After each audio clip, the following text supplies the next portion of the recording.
बिस्मिल्लाहिर्रहमानिर्रहीम लो जी मेरे संगियो साथी दोस्ती अरबे लिए तो मित्रों बिस्मिल्लाह कहना लाला फारूक सने खिदमत चाजर खिदमत है दोस्तों की गल बने जुलना किसने कोई शक नहीं है कि संत क्या कि बेशुमार मसनूआत न जिहड़ियां ओ बंद पैक डब्बे च आवणियां न बिल्कुल जनाब जिस तरह कि हो ही गया जाहिर है कि लोहे वाले डब्बे च बंद होना वै टूथपेस्ट होएगी एक जाहिर है कि उसकी सील लगी होनी है बंद होनी है लेकिन तकने च एह् मुशाहिदे च गल आई है कि काफ़ी सारियां चीज़ां न जेह्ड़ियां एह् होनियां ते बंद न बिल्कुल सील होइयां होनियां न पैक होइयां होनियां न और इन्हां ने पर कीमत और वज़न लिखिया होना लेकिन चूंकि रोज़मर्रा विच सिलसिला एह् है कि हर एक बंदा उस सील की त्रोड़ी के या उस ढक्कन की खोली के चीज़ां तोलना तालना कोई नहीं है हमेशा कोशिश होनी है कि ठीक है जी कंपनी दियां चीज़ां न ते कंपनी पर एतमाद करी के ते असां एह् चीज़ां खरीदी किन्ने और रोज़मर्रा इस्तेमाल वास्ते हर एक बंदा तुसां तक्केआ उसी कि एह् छोटियां छोटियां जेह्ड़ियां चीज़ां न एह् हर एक बंदे ने घर न जेह्ड़ियां ओह् इस्तेमाल होनियां लेकिन उस इस्तेमाल च क्या है कि असां जांच पड़ताल है जेह्ड़ी ओह् ना करी सकने और उस जांच पड़ताल ना नतीजा क्या होना वै ओह् हमेशा एह् जे मुशाहिदे च चीज़ आई है कि ओह् काफ़ी सारियां चीज़ां अपने वज़न दे लिहाज नाल ओह् घट्ट होनियां न बल्कि उन्हां डब्बियां च या उन्हां पैकेटां च या उन्हां डब्बियां च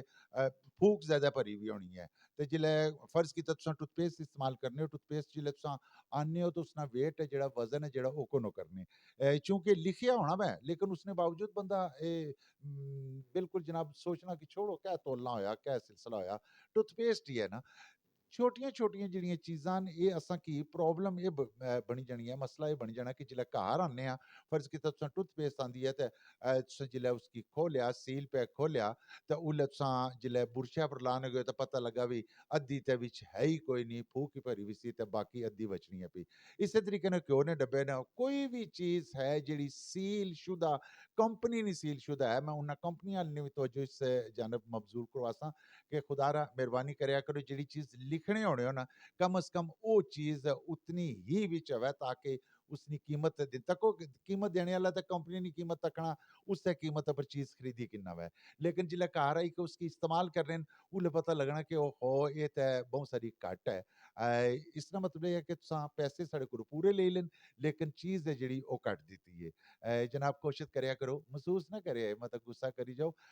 कोशिश करेआ करो कि चीज़ां न जेह्ड़ियां हमेशा जेह्ड़ियां बेचने हो ओह् वज़न ने मुताबिक ही होवन जेह्ड़ी डब्बी पर या डब्बे पर जेह्ड़ी चीज़ लिखी हुई है जितनी कीमत लिखी हुई है उतनी ही होनी चाहिए है अगर उतनी ना होवै तो फिर इसका मतलब है कि बहुत नाइंसाफ़ी है अल्लाह पाक तुसें गी हमेशा खुश खुर्म रखे लाला फारूक एक और प्रोग्राम नाल हाज़र होसी फिर उस वेले थोड़ी दियो इजाज़तां अल्लाह सोहने ने वाले